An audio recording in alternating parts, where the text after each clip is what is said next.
Mikalojus Konstantinas Čiurlionis gyveno nepaprastų mokslo atradimų laikais. Tiek reliatyvumo teorija, tiek kvantinės fizikos pagrindai buvo padėti būtent jo gyvenimo metais. Taip pat buvo padaryta milžiniškų atradimų ir kosmose.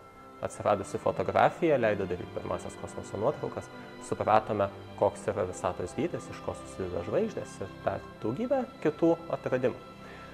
Čiurlionio kūryba, mokslas taip pat be galo įkvėpė, jis visada domėjosi astronomija, taip kad jo paveiksluose galima rasti tikrai daug tiek mokslinių, tiek filosofinių, tiek kartu ir religinių bei ezoterinių idėjų, kurios buvo neatsiejama to laikotarpio dalis.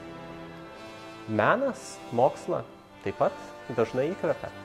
Ir Čiurlionio kūryba taip pat gali mus visada įkvėpti kaip mokslininkus ir tiesiog kaip žmonės. Tad sveikinu visus su Mikalojaus Konstantino Čiurlionio jubiliejumi.